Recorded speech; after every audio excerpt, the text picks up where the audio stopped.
master your money mindset. When it comes to financial planning as a business owner, as an individual, this emotional thing that's called money, right? This has a huge impact in how we think, how we act, how we operate and behave.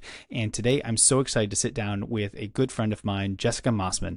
She's a financial planner. She is a community leader. She's here in Round Rock. And I just had an amazing conversation where we get into this concept of financial therapy and how to start thinking about money when it comes to building your future within your business and in your personal life. So without further ado, let's get into this conversation with Jessica Mosman.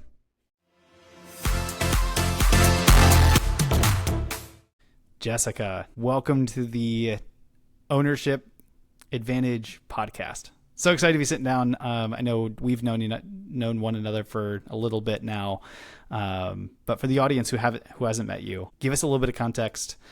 Who are you? What do you do?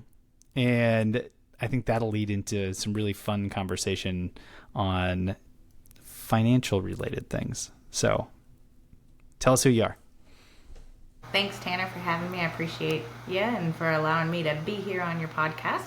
I am Jessica Mosman. I am a financial advisor and owner of Financial Integrated Solutions. We're a financial planning firm in Round Rock, but we have clients all across the country. Let's see, my firm has been named the best of the best from the Austin American-Statesman for the past 7 years, as well as the best financial planning firm in Round Rock this year, which was a very exciting accomplishment.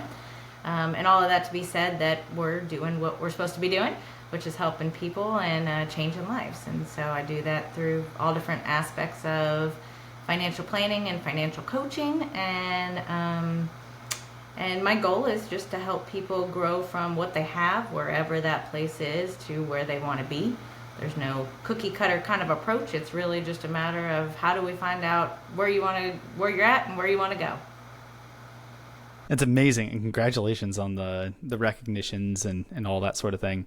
I want to start off with a question today that you had said something in kind of the pre-conversation before we started recording that it struck me, and I think it would be really fun for the audience. But what is financial therapy? Therapy. So let's unpack that, right? So everybody says, oh, I got to go to the therapist to talk about my problems or these truths that I bring to the table. And you can't undo these truths, right? You just can acknowledge them and be able to move past them. And so I call half of what I do financial therapy. And so we all have a mindset around money. And I'll tell you my story, which kind of gives you an idea of how that can impact in personal and in your business. So I came from a West Texas town. I did not grow up with a silver spoon in my mouth. We could pay the bills, but it was, barely. We didn't have a lot of the extra sorts of things. And so I grew up shopping clearance racks, right? That's just the way that life was. And I know so many people that had that same childhood. Where I find the biggest difference is how people overcome that in their adult lives or their business lives. And so, for example, for me, I was stuck in a position that I had a ceiling. The ceiling was you had enough to pay the bills. And if you made any more than that, then that was something that wasn't a good thing. There was negativity around having extra. And so I would essentially strive to hit the goals, which was to pay the bills, but couldn't allow myself to continue growing. And I went through several programs, one of which was my favorite, which was Bold, through the Keller Williams program. And it taught me to really unpack and digest what that looked like.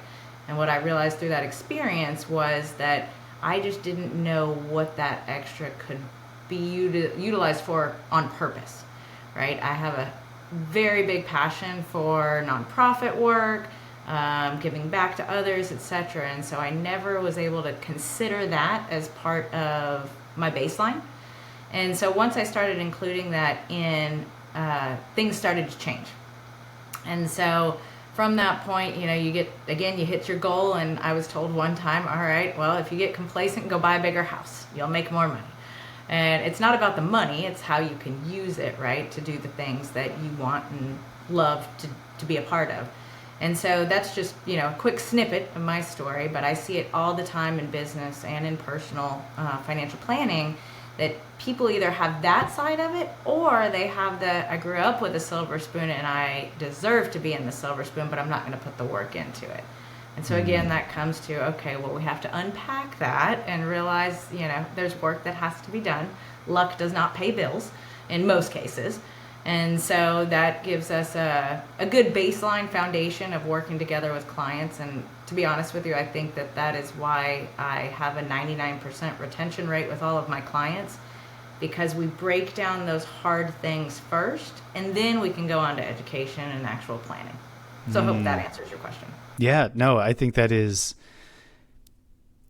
really fascinating when we get into the mindset piece of how money, how we operate around money. I think that whether it's in business or personal, why do you think that's such a critical component for whether it's business owners or just individuals out there? Why is mindset traditionally one of the biggest limiting factors for people to continue their growth journey?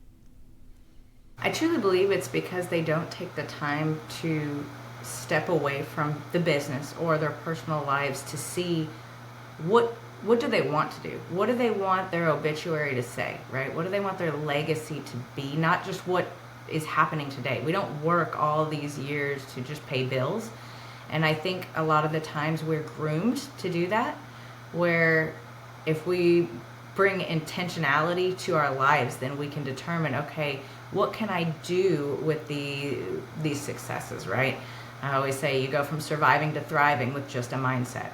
And so I think that that's the biggest thing in finance that people have to overcome. So I want to go back into your story for a minute. So you had gone through a couple different courses, things like that allowed you kind of break through the mindset that you had. Was there a moment, or was it multiple moments that kind of culminated to being able to break through that ceiling? Take us back through that. Like what did that actually feel like for you as you found that moment and you were able to make a different change in your life? So I would say that there was a couple of moments that kind of brought me to that journey of realization more than anything, right? I was living in it, whether I knew it or not. It was just admitting it and realizing where I was positioning myself. And one of the things was through the BOLD program, you had to spend a certain amount of money every single day on a piece of paper. And you go through what I would call all of the typical things that you can think of, and then when your mind gets to start racing is when I decided I want to buy a plane one day. And I never thought that would be a possibility, right? And at this point, it's not a possibility, but it will be, right? Because it's allowable. It's allowing our minds to be able to do anything that we want to do. And then, of course, back it up by the work, right? All goes back to the secret, if you will. The other part of it is there was a moment in which I realized that I could do so much more if I had so much more. And that was a huge pivotal moment in my mind, that it went from a negative connotation around excess to a positive. And then I got to determine where those funds went, right? It's not just, okay, well, I only have this much, it's not going to make an impact. I want to, again, it comes down to the legacy you want to leave, right? And so I wanted to make an impact in the community around me. And so the only way to do that is with time or treasure, is the way I look at it. And so until you get the treasure, you give the time, and then you give both, or you give the treasure, right? And so I think that was the biggest pivotal moment for me, is just taking the negative connotation around money away. And that didn't happen overnight. Don't think that one day I just woke up and went, oh, I understand how life works now. There was a lot of failing forward moments and going, okay, well, I thought I was there, but I wasn't. And so I think it's a journey through financial peace, if you will, and just continuing to grow that on a daily basis. Glad that you said that it is a journey, and it's not like a flip of the switch and overnight, some of these things maybe fall into place. But a culmination of moments, I think, is essentially how you phrased it there.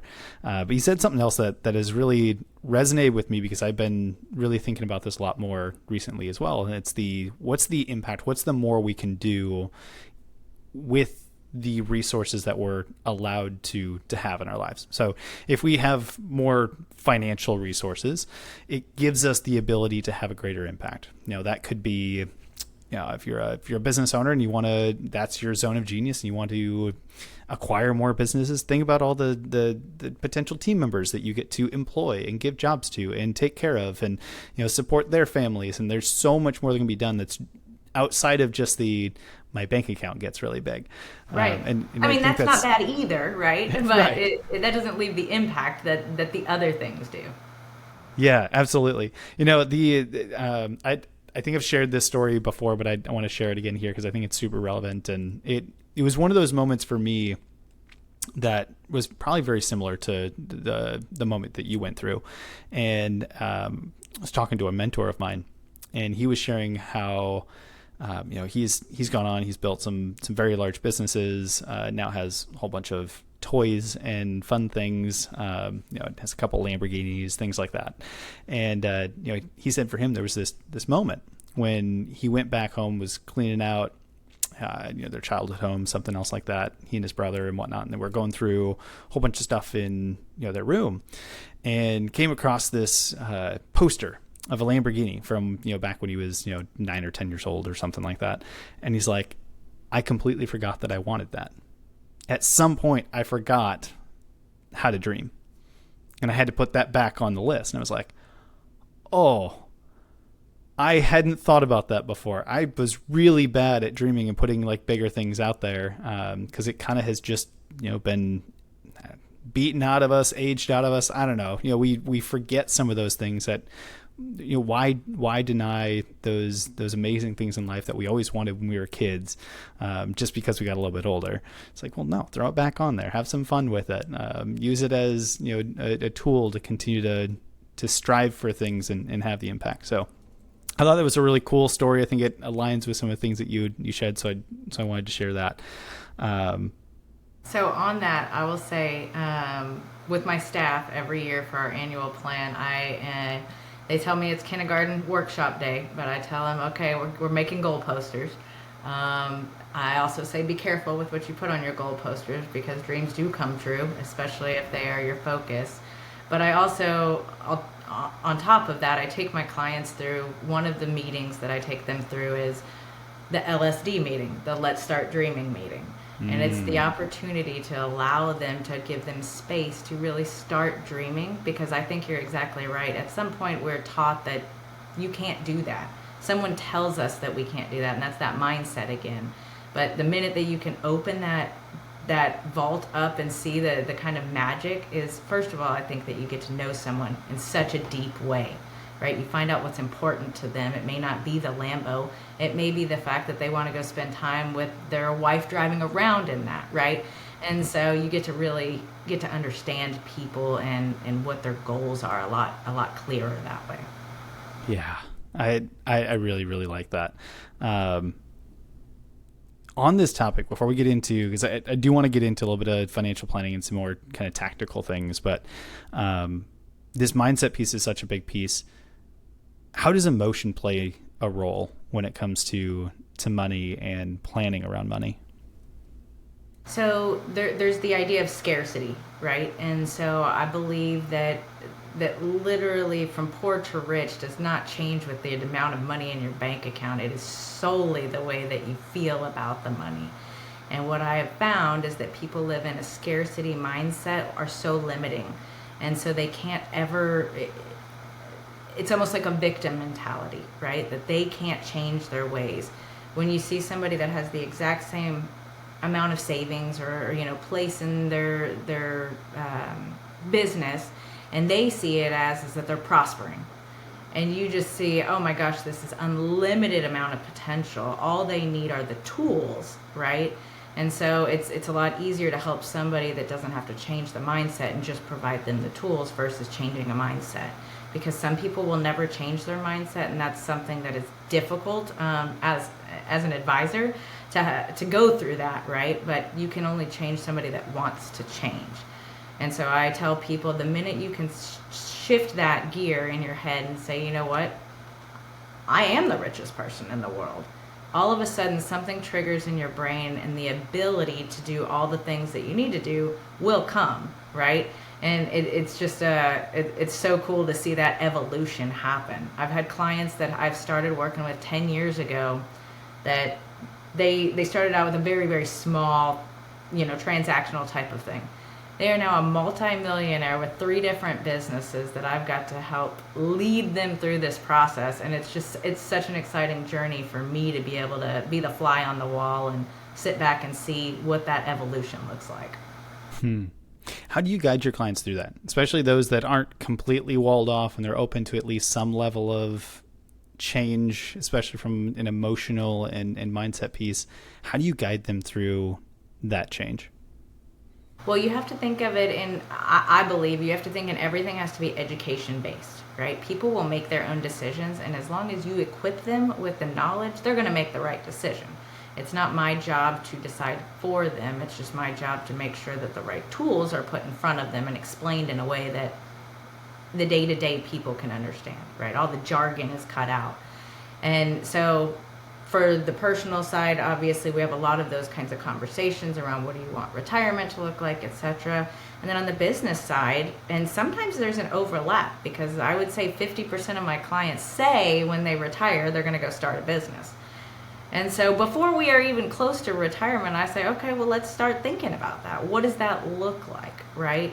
And so that evolution of creating, developing, and, growing a business is not a quick process. You know that, right? It is a journey for sure, and it's a lot of ups and downs along the way. And so you have to create that grit, which I think is also grown through education, right? To give them the roadblocks before they come to them.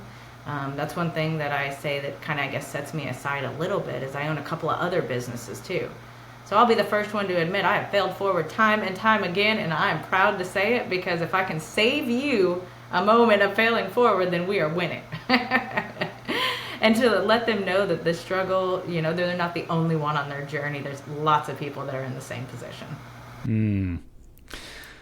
How do you build a financial plan? What is a financial plan? Whether it's on the business or the personal side, what does that look like for most of your clients? So it typically is like a 5-6 meeting process, right? Which is all irrelevant in the grand scheme of things. It's a matter of moving them through a journey to make sure that they are essentially building a house, right? How do we put the foundational pieces in place? How do we create the growth to get them where they want to go? And then how do we make sure we protect it all from Uncle Sam and make sure that the estate gets what it needs? That's kind of the short and long of it, if you will. But I tell people, it's back in the day when you go to the mall and you see the "you are here" moment, right?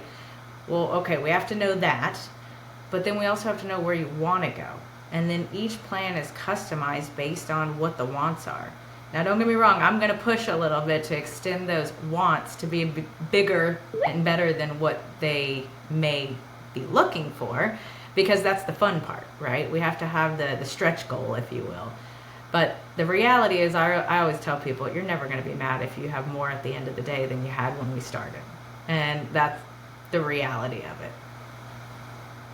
How does planning differ for those that are employees of a company, potentially just longtime wage earners and or high income earners down the road, versus someone who either owns their own small business or starts to build a small portfolio of local businesses? How do the plans differ? How does that look kind of overall?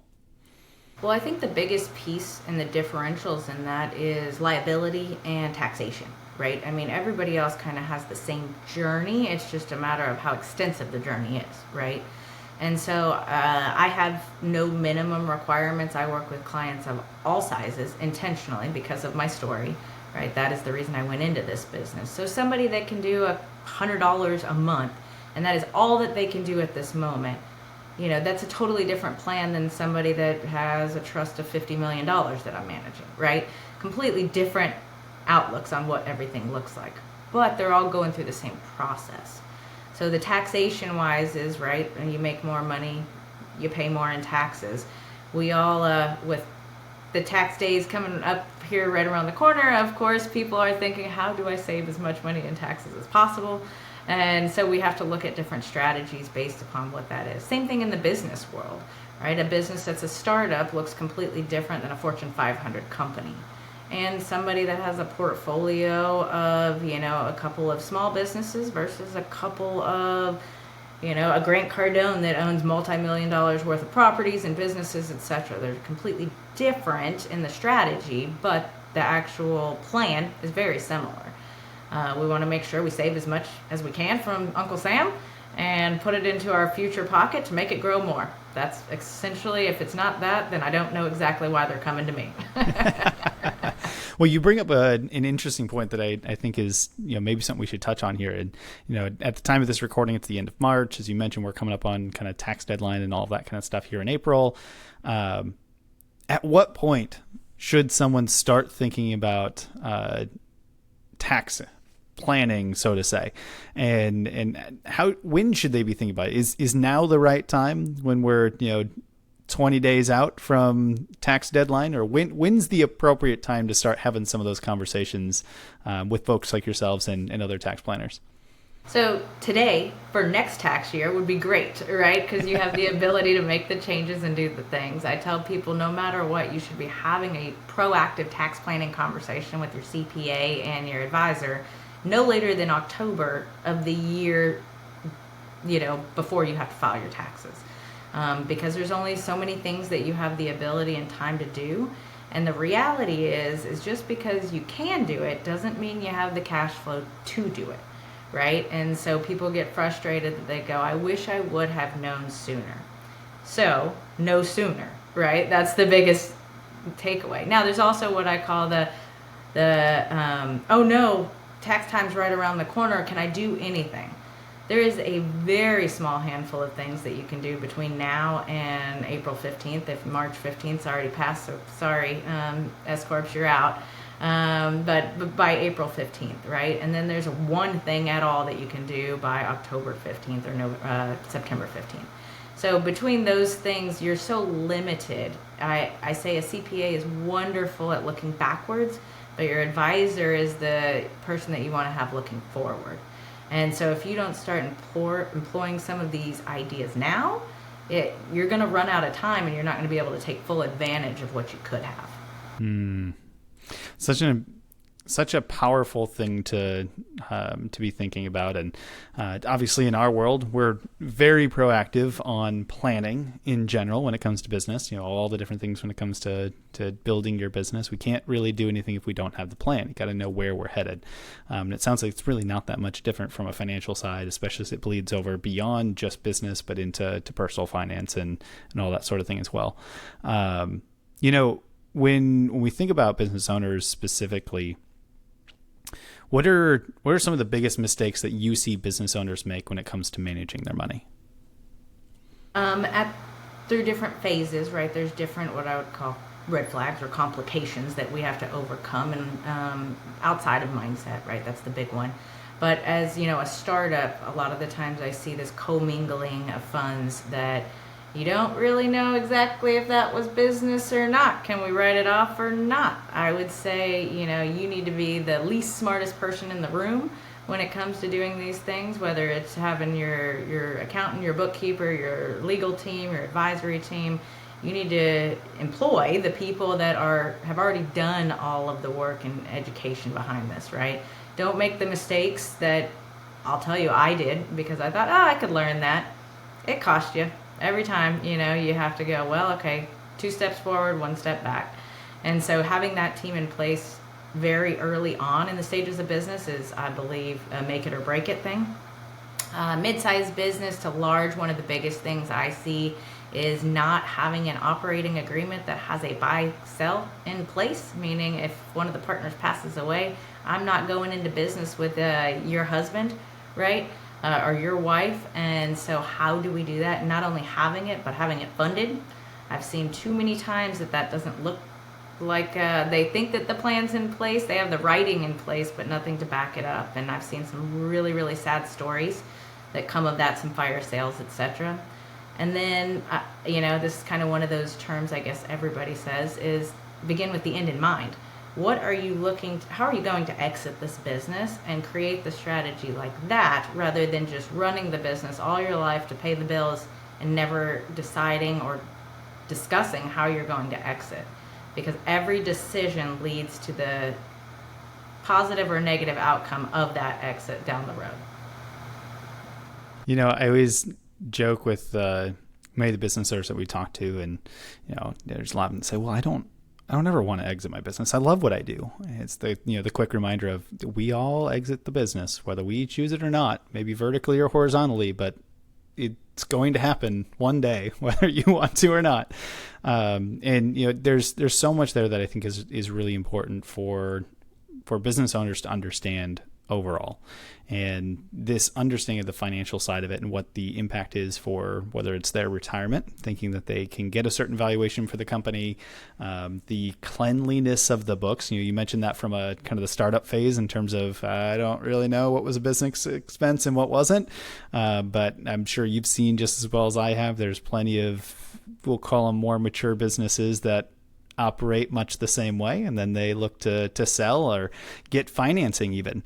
And there's so many ad backs, there's so many different things that are a part of this, and it's just it makes a transaction almost impossible. The more you can focus that on that stuff in the front end, the easier that process becomes, and the easier it will be to ultimately get the outcomes that you're looking for in terms of an exit with a business. And another thing that I think is important is a lot of people, when they hear the connotation of exiting a business, for some reason it's a negative thing. And I try to educate, enlighten, however you want to put it, to my clients to go, wait, it's not a negative thing. When you buy a new house, does it mean that your old house was awful? Right? And how can you utilize this for this stage of life? And I think that lots of people hate the idea of that it becomes almost like a failure. And so I say, well, it's not a failure unless you let it become one, right? Again, that's why we have to start with the end in mind to understand what this is going to be. I want to take a step back, a little bit more tactical, a little bit more current affairs, current events types of conversation here for a little bit. Obviously, as we mentioned, this is late March in the time that we are recording this. Tax season's upon us. There's also a lot of things that are going on, politically and in the markets and things like that. What are some things that you're seeing out there today? Things seem a little bit more volatile than maybe they were, a few months ago. What's kind of your recommendations for maybe not straight advice, but some recommendations or some things for people to know about and think about in kind of today's environment? Exactly right. The market has been very volatile. The funny thing is, though, it is still up. It's still positive. I would say that the biggest thing is to cancel out the noise and stick with strategy. Right? Buy low, sell high. It's a very simple mindset that you have to put into play. I had clients that called me saying, is it time to buy more? Well, that means that they're in the right mindset, right? It's not, oh, the world's falling apart underneath us, right? There's always those people, don't get me wrong, but that's not the mindset we want to have when it comes to the money side of it. I always tell people it doesn't matter who's in office, the market will continue to go up. It will go up and it will go down. That is a cycle, right? And so we can't time the market, but it's time in the market that's more important. And I'm even as young, I have 2 little girls and I teach them now, it doesn't even matter if it's $1. You're putting something in, it will be worth more later, no matter what.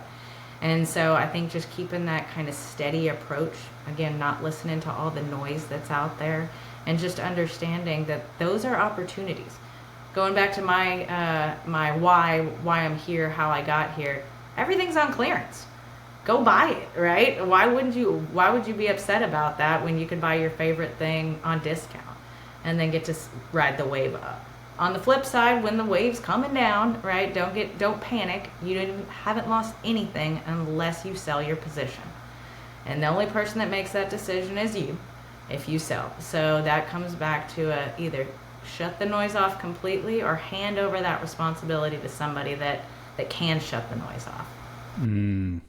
How do you do that? Or what advice would you give kind of on the mindset side of things, or the being able to cancel out some of that noise, especially in today's world? Everybody is hyper connected. You really can't go around the corner without seeing something that says, the sky is falling. How do you overcome that? How do you help your clients build that resiliency to turn off the noise, to say, yeah, things are potentially scary according to all of these things that are popping up in my feed, but yet things have always been scary in the past, and there's always been things that have happened. How do we build that resiliency? How do you help your clients through that overwhelming volume of noise that's out there today? So I think a lot of it's really education based, right? Understanding that in any given year, the market's going to drop 10% in several different moments, but it's not going to finish as such, right? There's been multiple years in which we've had went into a recession or a depression, right? We look at the economic cycle of what's going on and understanding where we are at in that cycle, and we take advantage of the pieces of that puzzle, right? We don't need to reinvent the wheel. We don't need to be day traders, because I will tell you 99% of day traders typically lose. That is not my job. My job is to create a strategy and help you remember that strategy. Again, that comes back to that financial therapist. When you call me and say the world's falling, I'll have to, bring you back down to why are we so fearful of this? Is it the noise? Or is it because maybe one of your buddies at the water cooler decided to make a bad move and pulled all their money out and they lost and they can't ever recoup that, right? That's a different position than what you're in. And so I think people want to be heard. And so that's the therapy side of it. And therefore I have to be available for that. And I appreciate it, right? Because then I get to be alongside the journey when it all comes up and everything's great. They're still calling me going, oh, thank you for making me stay in even though I didn't want to. And, now I can do this or that. And so it's grit on my side, but also, of course, grit on their side to be able to just let the market do what the market's going to do. And to, of course, diversify outside of it, right? If people are that scared, you should have a diversified portfolio that you're taking advantage of other things during that time. I like that. That's really good advice. I want to shift gears on you just for a minute before we start to kind of wrap up the conversation. And I know you're very involved within the community, specifically in Round Rock. It's a part of kind of what you had mentioned in your why and being able to give back and do some different things. Community leadership. How do you define community leadership, and what does that mean to you in this community? So it's a perfect timing. So 2 days ago, 3 years ago, right when the tornado came and struck Round Rock. And I had no idea why my brain told me to do what I did, but I got up as soon as the tornado passed and went and drove around and said, we have to help. There's something that has to be done. I have no role in this. I had no reason to do this. I could have most certainly just took a step back. But there is something that becomes so inside of your soul that you have to be able to be a part to help. And so I stepped up and I did crazy things and created a whole, plan to help all of these people and, gather the right people and at the right places to make things change. I didn't do it for any recognition. I didn't do it for anything other than to make sure that my neighbors were okay, because it could have been me, right?